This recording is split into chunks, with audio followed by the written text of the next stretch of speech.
नमस्कार, मैं कैलाश शर्मा एक बार फिर उपस्थित हूं आपके सामने संस्कृत का एक महत्वपूर्ण विषय अव्यय लेकर। तो आइए शुरुआत करते हैं। सबसे पहले हम चर्चा करते हैं शब्द के विषय में। शब्द दो प्रकार के होते हैं, विकारी और अविकारी।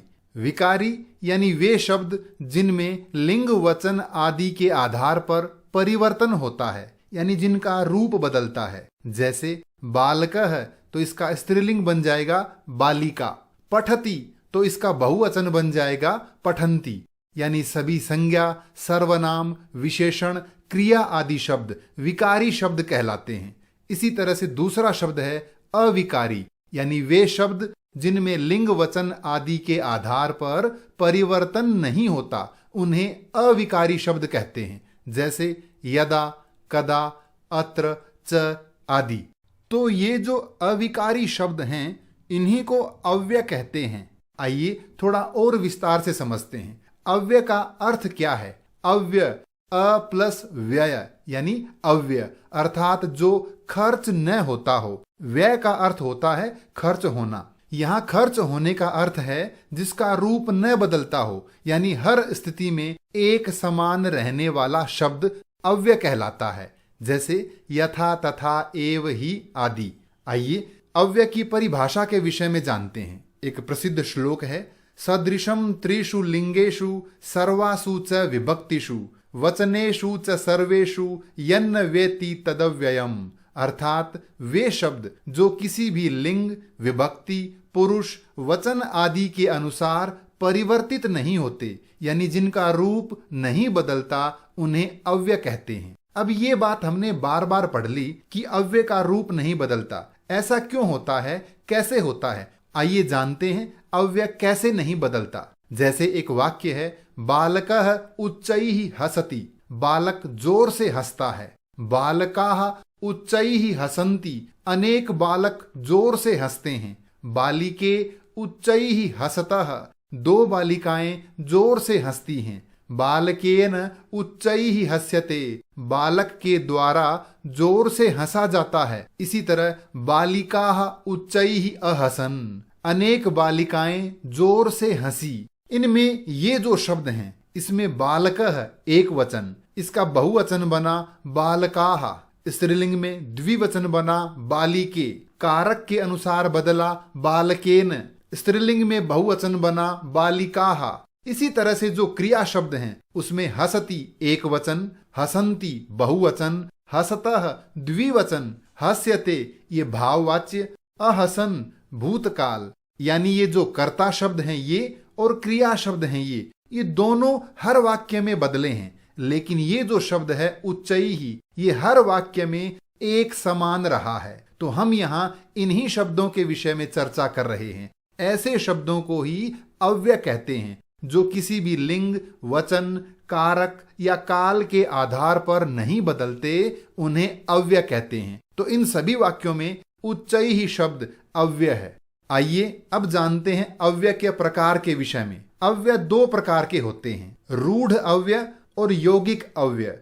रूढ़ यानी मूल अव्यय, अर्थात जो अपने मूल रूप में पहले से ही बने होते हैं। यूं कहें बने बनाए अव्यय। जैसे प्रातः, सायं, च, इव, वा आदि। दूसरा है यौगिक अव्यय। वे अव्यय शब्द जो प्रत्यय के योग से बनते हैं, यानी किसी भी धातु या शब्द में प्रत्यय लगने के बाद बने हुए अव्यय क्या कहलाएंगे? यौगिक अव्यय। जैसे गत्वा, तरहि, ज्ञातुम, यदा आदि। अब एक नजर हम देखते हैं वे अव्यय जो कक्षा 10 के पाठ्यक्रम में हैं। यहाँ दिए गए ये अव्यय कक्षा 10 के पाठ्यक्रम में हैं। कुछ और महत्वपूर्ण अव्यय हैं जिनका प्रयोग बार बार किया जाता है या परीक्षाओं में पूछा जाता है। विद्यार्थी इन अव्ययों को और उनके अर्थों को अच्छी तरह याद करें। आइए इन अव्ययों का अर्थ और वाक्य में प्रयोग समझते हैं। पहला है उच्चैः, ऊंचा या जोर से। जैसे सिंहः उच्चैः गर्जति। शेर जोर से दहाड़ता है।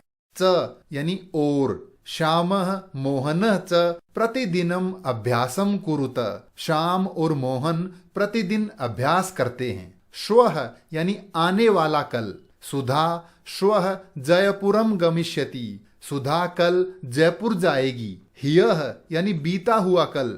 मम भ्राता ह्यः मुंबई नगरात आगतः, मेरा भाई कल मुंबई से आया है।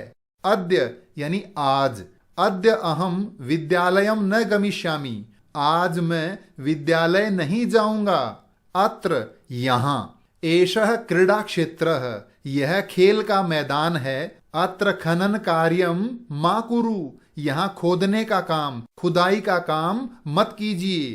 तत्र वहाँ। तत्र एका रमणीया वाटिका अस्ति, वहाँ एक सुंदर वाटिका है। यत्र जहाँ। यत्र नार्यस्तु पूज्यन्ते रमन्ते तत्र देवता, जहाँ नारियों का सम्मान किया जाता है वहाँ देवता निवास करते हैं। कुत्र कहाँ। त्वम कुत्र गच्छसि, तुम कहाँ जा रहे हो। इसी तरह से यदा यानी जब। यदा यदा ही धर्मस्य ग्लानिः भवति, जब जब धर्म की हानि होती है। तदा यानी तब। तदा अहम आत्मानं सृजामि, उस समय मैं स्वयं का सृजन करता हूँ। कदा कब। मोहनः कदा आगमिष्यति, मोहन कब आएंगे। सहसा अचानक। वानरः सहसा कूर्दित्वा वृक्षम आरूढ़ः, बंदर अचानक कूदकर पेड़ पर चढ़ गया। वृथा यानी व्यर्थ। केचित मेघाः वृथा एव गर्जन्ति, कुछ बादल व्यर्थ में गरजते हैं। अगला है शनैः यानी धीरे। कच्छपः शनैः शनैः चलति, कछुआ धीरे धीरे चलता है। अपि भी। गजः अपि शनैः शनैः चलति, हाथी भी धीरे धीरे चलता है। कुतः कहाँ से। अमित्रस्य कुतः सुखम, यानी जिसका कोई मित्र नहीं होता उसे सुख कहाँ। अगला है इतस्ततः, इधर उधर। काकः इतस्ततः भ्रमति, कौवा इधर उधर घूम रहा है। आगे बढ़ते हैं। यदि यानी यदि। यदि वर्षा भविष्यति तर्हि अहम न गमिष्यामि, अगर बारिश आएगी तो मैं नहीं जाऊंगा। तरहि तो। यदि त्वम गास्यसि तर्हि अहम नृत्यम करिष्यामि, यदि तुम गाओगे तो मैं नृत्य करूंगा। ध्यान रहे यदि और तरहि का प्रयोग प्रायः साथ साथ होता है। अगला है यावत यानी जितना। यावत जीवेत सुखम जीवेत, जब तक जीवो सुख से जीवो। अगला है तावत यानी उतना। यावत जलम अस्ति तावत जीवनम अस्ति, जब तक जल है तब तक जीवन है। इसी तरह से इदानीम अब या इस समय। इदानीम अशोकः पठति, अब अशोक पढ़ रहा है या इस समय अशोक पढ़ रहा है। अगला है अधुना, अर्थ वही है अब या इस समय। त्वम अधुना कुत्र गच्छसि, तुम इस समय कहाँ जा रहे हो। संप्रति यानी अब या इस समय। संप्रति सर्वे बालकाः क्रीडन्ति, इस समय सभी बालक खेल रहे हैं। सांप्रतम अब इस समय। सांप्रतम भ्रमणम न युक्तम, इस समय घूमना सही नहीं है। ध्यान रहे इदानीम, अधुना, संप्रति, सांप्रतम, इन सभी का एक ही अर्थ है। अगला अव्यय है एव यानी ही। चंदन दास एष एव ते निश्चयः, हे चंदन दास क्या यही तुम्हारा निश्चय है। अब देखते हैं यौगिक अव्यय कैसे बनते हैं। यौगिक अव्ययों का निर्माण प्रत्यय के योग से होता है। जैसे क्त्वा प्रत्यय से बनने वाले यौगिक अव्यय, जैसे पठित्वा, ज्ञात्वा, गत्वा, श्रुत्वा आदि। इसी तरह से तुमुन प्रत्यय से बनने वाले अव्यय पठितुम, ज्ञातुम, गंतुम, खादितुम आदि। इसी तरह से ल्यप यानी प्रविश्य, प्राप्य, प्रक्षिप्य, विज्ञाय। अगला है दा प्रत्यय यानी सदा, कदा, यदा, सर्वदा आदि। इससे आगे है थाल प्रत्यय, इसमें था शेष रहता है, जैसे सर्वथा, यथा, तथा आदि। अगला है तसिल, इसमें तह शेष रहता है, जैसे अतः, कुतः, इतः आदि। अगला है त्रल, इसमें त्र शेष रहता है, अत्र, तत्र, यत्र, कुत्र, सर्वत्र आदि। इन प्रत्ययों से बने शब्द भी अव्यय कहलाते हैं। इन्हीं को यौगिक अव्यय कहते हैं। आइए इनके कुछ उदाहरण देखते हैं। इक्त्वा प्रत्यय से बने अव्यय जैसे सिंहम दृष्ट्वा सह दूरम पलायितः, शेर को देखकर वह दूर भाग गया। इसी तरह से तुमुन प्रत्यय से अहम अपि जलम पातुम इच्छामि, मैं भी जल पीना चाहता हूं। ल्यप प्रत्यय कक्षाम प्रविश्य छात्रः श्लोकम गायति, कक्षा में प्रवेश करके छात्र श्लोक गाता है। दा प्रत्यय से बना अव्यय रमेशः सदा सत्यम वदति, रमेश हमेशा सत्य बोलता है। थाल प्रत्यय से बना अव्यय रोहितः यथा वदति तथा करोति, रोहित जैसा बोलता है वैसा ही करता है। इसी तरह से तसिल प्रत्यय मोहनस्य गृहम इतः बहु दूरम अस्ति, मोहन का घर यहां से बहुत दूर है। अगला है त्रल प्रत्यय से बना अव्यय यत्र सुधायाः गृहम अस्ति तत्र एकः विशालः वट वृक्षः अस्ति, जहां सुधा का घर है वहां एक विशाल वट वृक्ष है। तो इन वाक्यों में ये जो रेखांकित शब्द हैं ये सब अव्यय हैं जो प्रत्ययों के योग से बने हैं। अब हम चर्चा करते हैं कि प्रश्न पत्र में यानी क्वेश्चन पेपर में इनके प्रश्न कैसे आते हैं। जैसे